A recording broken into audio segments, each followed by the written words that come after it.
Telling it like it is. My name is Jade Alberts, the founder of Peer Guidance. We're a purpose before profit group that help out there. We share our knowledge. We do it all. Scrolling across the bottom of the stage is Align Your Mind, a psychology and entrepreneurship course that is very important. It's a journey you take alone. There's lots of people out here that can help. So when you do want to sign up for it, the link will be in the comments section shortly. Get in there, sign up, come visit some like-minded people, and we can, make sure that you get the help you need. Also, we do our office hours. Our office hours are at Osler. The next one is November 12th. The link will be up there. And again, it's a place to come talk and make sure that you get the help you need on anything from IP to business to, God, you name it. It doesn't even matter. So I don't have very many repeat guests, and I am excited about an update. There's lots of good things that going on. Liz and I have known each other for probably about 5 years. I've even known her co-founder Rob for that long. And when you first came on, Liz, you just launched Village Wellth, and you have a little background. I'd like you to maybe talk a little bit about your background and then why you founded Village Wellth, just as a little reminder for everybody, and then we can kind of dive into it. Sure. Well, thanks so much for having me back, Jade. It's fun to be on. It feels like just yesterday, but then it certainly wasn't. So, yeah, we're in the tech space, and we're in the finance space as well, and the M&A space. But my background, I have a little bit of an unconventional background. Traditionally, I have a fine arts degree, traditionally trained in fine arts painting. And which everyone, when I tell people that, when I'm out and about, they're always like, "Oh, a finance degree," and I'm like, "No, fine arts." Fine arts. Fine arts. That's the East Coast, my East Coast slang coming out. That's probably why they don't understand why I'm saying fine arts. But yeah, and then my husband and I we wanted to get into entrepreneurship, and we didn't know that you could buy an existing business. So we bought a franchise, and it was not the best experience. In hindsight, we should have bought an established business, which is why I'm so driven to do what I do now. So that was just about 12 years ago when we got into our franchise. In hindsight's 2020. So that kind of brings us to why I do Village Wellth. Well, let's talk about that experience, because I think it is very, I was lucky enough to have an unbelievable experience when we sold our first business. It was literally done in a month. Someone came in, they put a thing, and it was like, okay, what am I going to do now type moment for me. So my experience, and even the other, 3 exits I've been a part of, have been very, very positive experiences. And I know sometimes franchise gets a bad name, and I know Mo and that can talk about it. And even at Peer Guidance, we've created more of a partnership program when we expand companies across North America. So why don't you share maybe some of that bad experience so some of our listeners can understand what that means?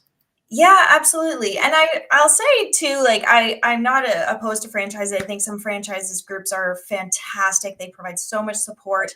And I will give out a shout out to FranNet.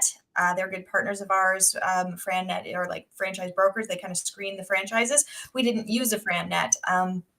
So the franchise that we joined, they were relatively young. They were a startup themselves, and we didn't fully do our due diligence. I'd say that's where, we made some mistakes, not doing our due diligence, not leaning on our advisors. I missed leaning on our accountant for financial modeling and that kind of thing. And this goes in, now with Village Wellth, we help people buy businesses. And so this comes very much into what we do now. And I honestly made some mistakes when we bought into our franchise. So, and early on, we realized it just wasn't going to meet our financial goals, our personal goals. And so we were pretty determined right away. We needed to build this thing to sell it and try and sell it. And so as soon as we bought it, I was kind of trying to figure out, okay, what do I need to do to sell this franchise? And in the end, it took me about almost 5 years to build it to the point where we could sell it. And then I had tried to sell it on my own for a couple of years. And then I was getting turned down by brokers too, who were saying, just, it's not worth it. Just turn the keys in, shut the doors. But for me, it was really important. I wanted to go through that cycle. I wanted to go through the start, build, sell cycle. And so I finally ran into a business broker who would take me on, and she said, well, why don't we sell your franchise? And then why don't you join me and join my brokerage? So that's ultimately what happened, is we ended up finally selling my franchise. And for me, it was that full cycle experience. I wanted to go through the process, and then got into the business broker space, and then realized that a lot of businesses struggle to sell. And a lot of businesses don't understand valuation and what they have to do to make themselves more valuable. And that kind of kicked off my journey in acquisitions and divestitures. You know, it's funny. I mean, I say this a lot on the show that some of the best businesses come from the worst experiences, or you find something within a business and that's, like, there's something missing here. We can make this better, and things along those lines. So, I mean, obviously your case was very similar, saying, oh my God, there's something here. I had a bad experience. I shouldn't have a bad experience at doing this. So, you know, obviously you were lucky enough to sell your franchise, get out and become a broker. So at what point, as you're, you know, going through your journey of helping people sell their business, did you realize that, say, hey, tech can help me here? Pretty early on. It was the repetition. It was like the same conversations over and over again. And it was like, why? I just feel like I'm repeating myself all the time. And when I was in the broker seat, I remember I had tried to, you know, apply for some grants to try and build an online course. And they were like, that's not tech, that's an online course. And I had tried to apply for some programs, and I was trying to fit into this tech space and try and make what I was doing. How do I create what I'm doing and move it into this space where it can be more repeatable and automated? And I had no idea what I was doing. I had never imagined that I would end up in tech. It was totally by accident.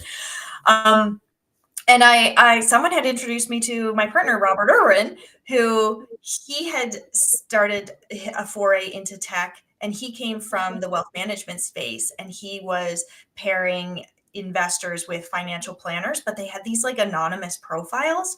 And so the investor was anonymous, the financial planner was not.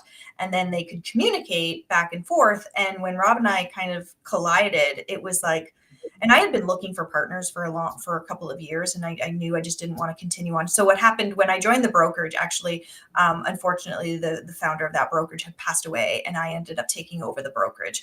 And I built out my team, and we started doing transaction advisory, and I brought in some M&A subcontractors, and we changed our business model, but it still kind of wasn't clicking. And when I ran into Rob, we just started chatting about the acquisition space. And he's like, so what are the problems in your space? And Rob's really good at doing that. Like, I'll just do, like, I'm just verbal diarrhea. And he's like, you know, okay, we'll take that and we'll take that and we'll put it together and we can make this work. Like, Rob and I work really well to do that. And we've been working together for 5 years. I think we're in a rhythm now. And so we kind of looked at what he was doing in his space with his platform, and then what I was doing in the buy and sell a business space. And that's kind of how Village was born. Is we started with this marketplace where business buyers had these anonymous profiles, and they could be found because we were finding that people who were trying to buy businesses were just lost. They couldn't be found. They couldn't navigate. It doesn't work like the residential real estate market where you've got two agents. The way that the selling a business market works is that you have a business broker who's an intermediary. And, you know, it does work. The model does work. There's obviously businesses that are bought and sold every day. But there are a lot of issues and conflicts. And what we realized was buyers really had no idea what they were doing. If you've never bought a business before and you're working with the seller's representative, you know, you don't have someone sort of on your side exclusively. And that's how we started to evolve Village Wellth. So we built the marketplace, and then we realized, well, a lot of our users have a lot more problems than we thought they did.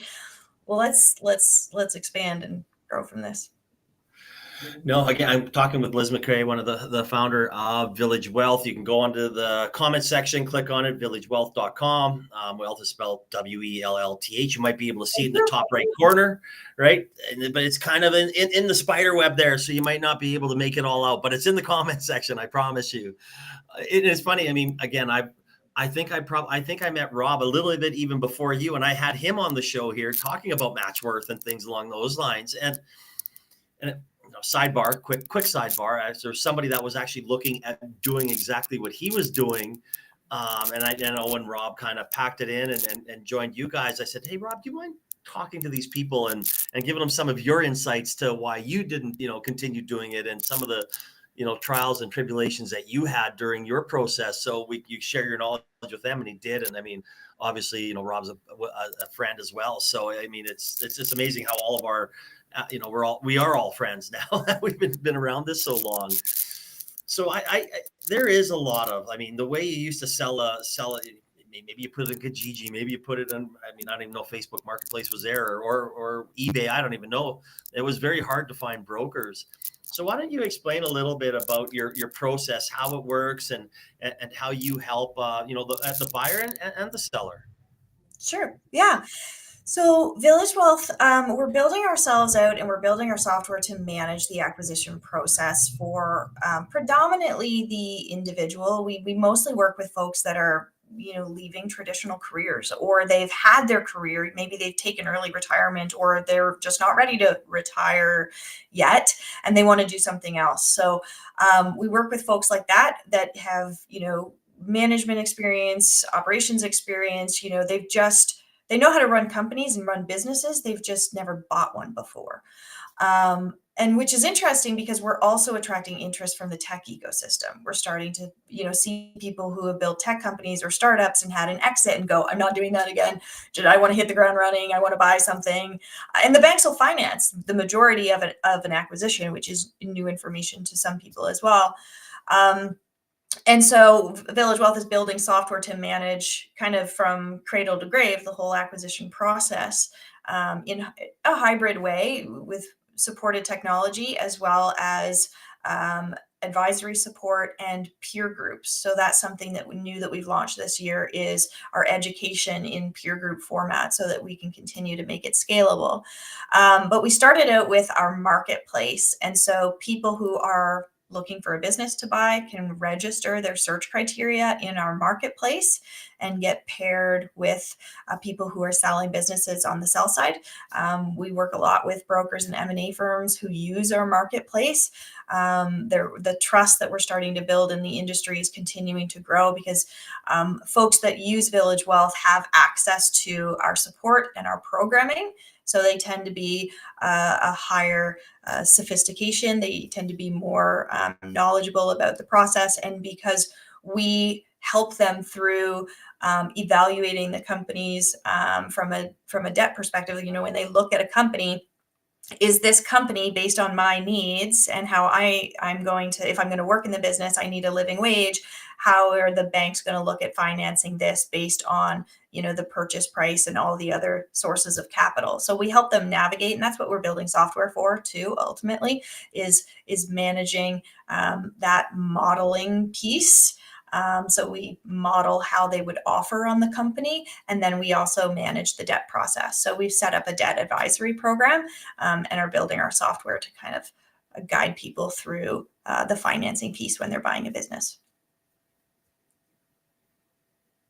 Oh, we lost the sound there, Jade. No, I know. I'm at platform here right now, so that's why my thing is shaking, and that's why I don't have my setup here, and there's some clapping going on. So I want to make sure that you are heard perfectly. Um, and kudos to you for putting on that education, because I think it's something that's so important for people to understand. And I think that goes back to what happened to you, the lack of knowledge, the lack of understanding what you got into. There wasn't somebody to rely on to give you some, just information on what this process would look like financially and everything else in between. And I mean, I know I haven't been to one yet, but why don't you talk a little bit about what you're sharing in those courses that you're putting on to make sure that the people are getting the information they need?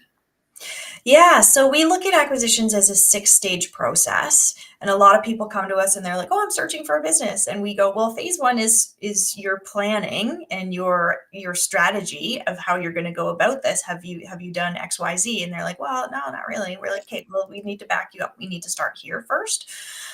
So we go over, goal setting, long-term goal setting, your search criteria, really narrowing it down. A lot of people start out agnostic. They're like, "I'm looking for a business to buy." It's like, great. Let's get a little bit more specific so you can be a little bit more specific, a little bit more successful.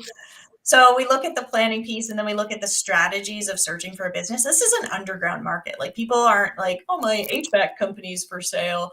Let's," and they tell everyone, like they tell no one. So, a lot of the companies that our community is looking to buy they're not tech companies, they're not startups. They're looking to buy traditional brick and mortar, in some, circles, it's called boring businesses, your pool cleaners, your insurance companies, things that have been around for decades. They're recession proof. They're needed in society. They make money, and because in order to get a loan, you need to buy a business that actually makes money that can pay the loan.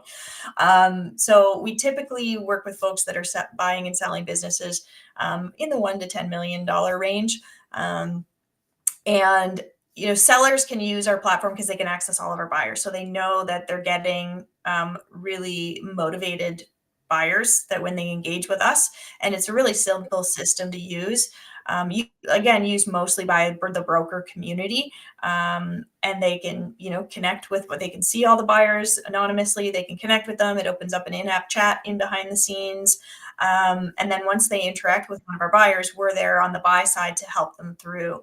How do you look at this company? How do you offer on it, and connect them with the rest of the advisors that they need in the ecosystem? So yeah, Yeah, I don't. I love boring businesses, and actually, it's funny because Neil Van de Bunte and I talk about this all the time, right? Those lifestyle business. I consider all my exits being lifestyle businesses of companies that I've worked with, right? And and I wish more people would think along those lines, even when they're trying to build a business that they think they're going to be $1 billion company, which they're probably not, FYI. But I mean, if they build something that is, for them in, let's call it that two to $10 million. I mean, that's life changing money for people, right? yeah. You can run that. If your goal in life is to have a cabin at a lake and a boat, you can do it all with that. And you know what? You will sell your company like George, a healthy heart, and things along those lines. And it was at that time when he had one location there, he said, I want to scale to maximize my sale. And that's kind of something that, we came in, helped him, did it.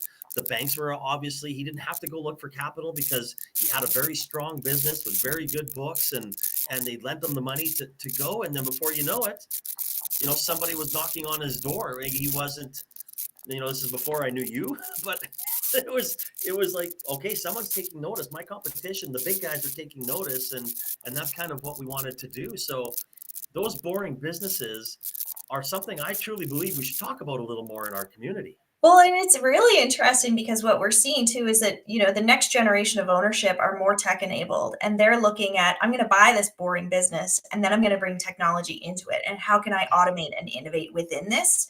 And then we're also seeing it, people are using it as a platform to get into entrepreneurship, and maybe they won't keep it for 20 or 30 years. Maybe they're keeping it for 5 to 10, or maybe they're doing, a bit of a roll up strategy so that they can grow the value, and then they'll sell it and then do the next business. So we tend to work with kind of more serial entrepreneur people, or people that want to build a bit of a portfolio, which is like, we're seeing so many different use cases for this, but it's just, we're helping people create an entryway into entrepreneurship. So the term that's kind of been coming out in the ecosystem is ETA. It's entrepreneurship through acquisition.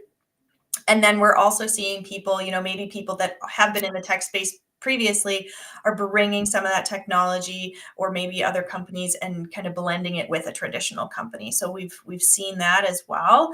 But it's been fantastic from going back to the education side too, is now we're starting to help other organizations build their education programming as well. So we're helping, we've partnered with Futurepreneur, who helps entrepreneurs who are under the age of 39. They're coming out with national programming as well. We're participating with them. Venture for Canada is launching a program. We're one of the panelists on their programming. They launch in March. So we're starting to see more of this content, and that's what I'm really committed to, because I didn't know that you could buy an existing business, and then I found out so many other people don't too. And my journey was really, really hard. Like, we almost went bankrupt. We ended up suing the franchisor. It was not fun. And I wish I knew what I know now. And I'm just committed to so many more other people knowing about acquisitions, because it's an entirely different path, and it's hard. It's not for everybody, but it's an alternative pathway that does exist. And I truly believe more people should know about it. Well, I want to talk a little bit about that. You brought it up, right? Like, a lot of people, it's very hard to come up. Like, I've never come up with an idea ever, right? I wish I could. I wish I would have thought up something like I'm so envious of some of these entrepreneurs that think of something, come up with something, and start building it and grow it and make it into something. Like, I'm inspired by people like that. I'm not one of those guys. We kind of bought the rights to something and helped at existing businesses and things like that. So I know my wheelhouse and what I'm good at. But let's talk a little bit about this process. Say if somebody wants to become an entrepreneur, and then it's and what do they have to do? What's their first steps? Your recommendations to say, okay, I'm going to buy a business now. Like, this is something to do. I don't have an idea. I'm a Jade Alberts. I want to get in. I want to be an entrepreneur. I'm tired of working for someone else. What are my steps to do that I need to get ready to go through this process? Great question. So if you're someone who's somewhat on the fence, like, what is this? I don't know. Is this for me? I'm not sure. I want to learn more. Is certainly, like, get educated, join a course, join our course, join a course, read books. There's some fantastic books out there. Like Buy Then Build is another one. The Harvard Business Review Guide to Buying a Small Business is a great one. Start to get educated. There's some great podcasts out there. Acquiring Minds. We really recommend that people just get absorbed in this language, in how it works. But if you're already searching for a business, or you think you're starting to search, the starting point is kind of just to start, browsing the Business for Sales website. It's a great place to start. It's certainly not, the end of the journey and great, I'm going to get the silver bullet, but to start looking at companies, signing NDAs with brokers, being really clear. The other thing is, like, we really recommend that you have your strategy and your focus, as much as it is about, I want to buy a business, like, getting clear on what kind of business you want to buy and getting clarity there, but also, who are you in this? Like, when these small businesses are selling, not just anybody can take them over. And it's very much about who is the buyer and what skill sets do you bring. And this market is getting more competitive. So what we teach a lot is, you as a buyer really have to come across as someone who is committed to buying a business. You're not a tire kicker. You didn't just wake up on a Saturday morning and go, hey, I want to buy a business. Like, you've committed, like, this is what you're doing. And everything that you do in your conversations is you're backing that up, and you're defending that you are in this space, and you're someone who's going to complete the process.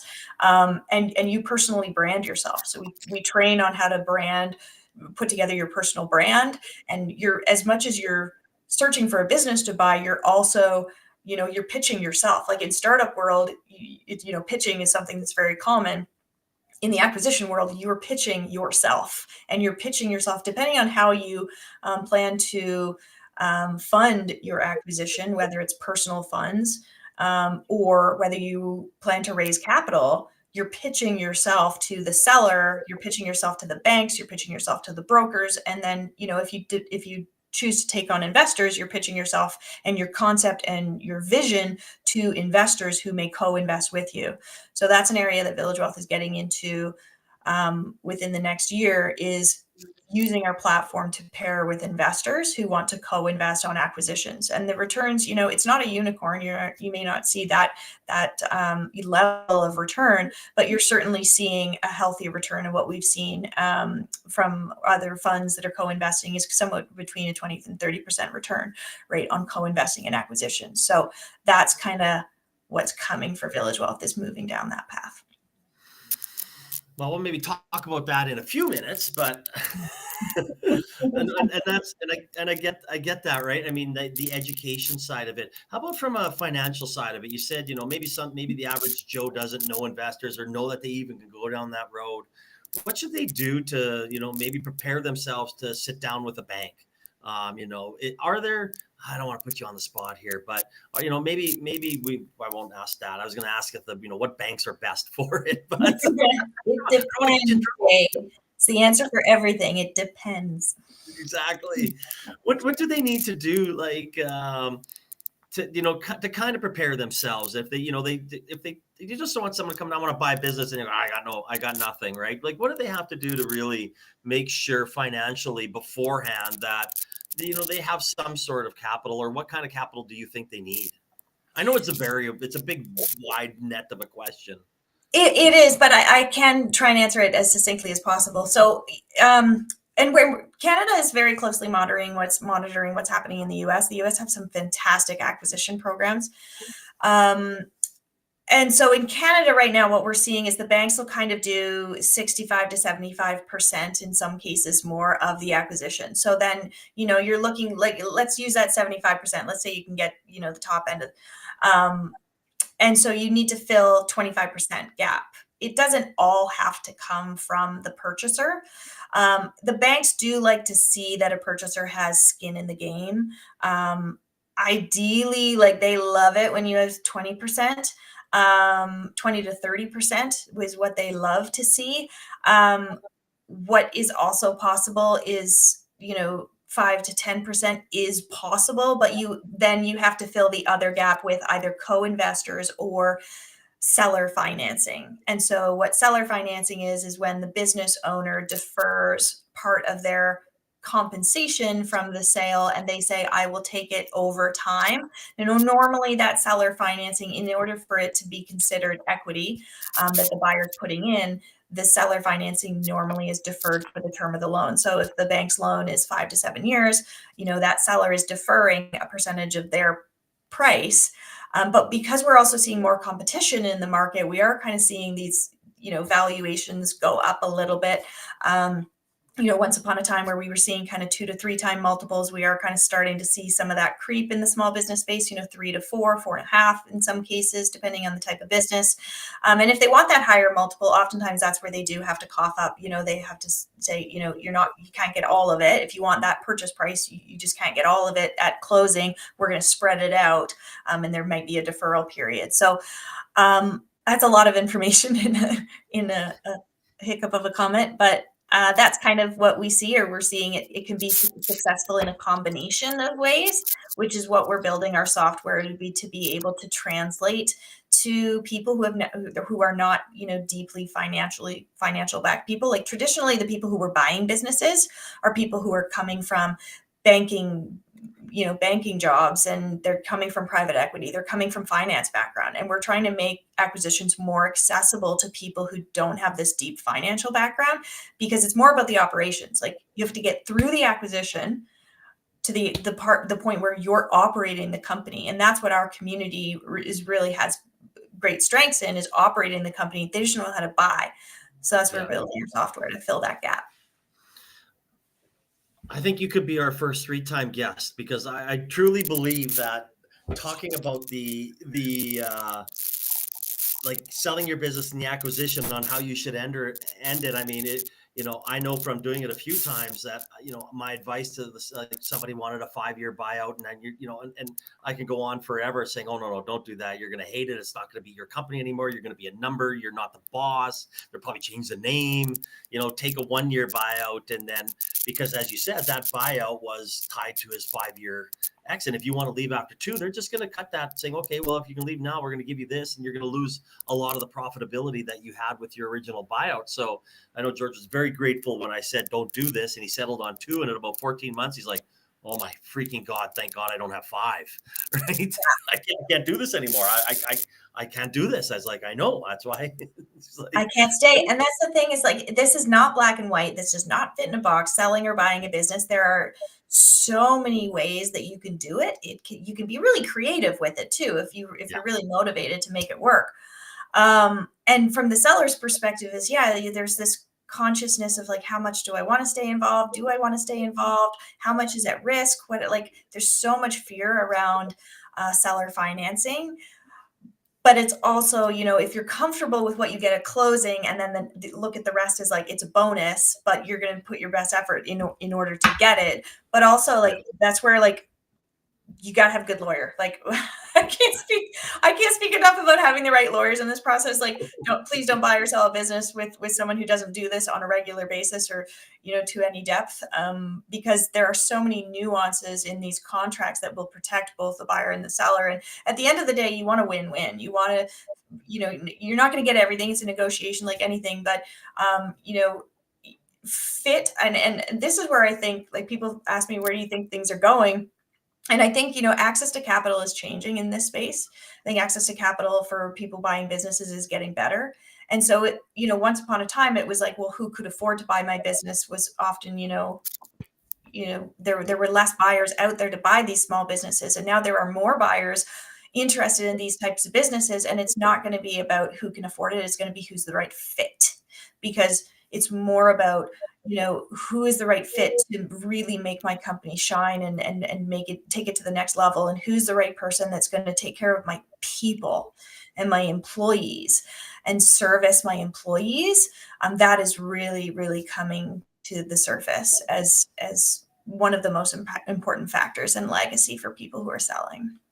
Oh, and that's good to hear, because I think that's, if I built a business and I ran it for 20 years, I hope in 20 years I can come back to it and say, hey, it's still here, right? Like, I was part of this incredible business that, I helped, I created, I started, I expanded, and I sold to the right person that took it to the next level, right? Yeah, totally. I know, such a sense of pride. So yeah. So let's talk about what's next for Village Wellth. Yeah, we have a couple pilots going on right now. So we're just launching a new program next week to help people actually with their proprietary search, proprietary search is where we will go and contact companies on your behalf, so they're not for sale.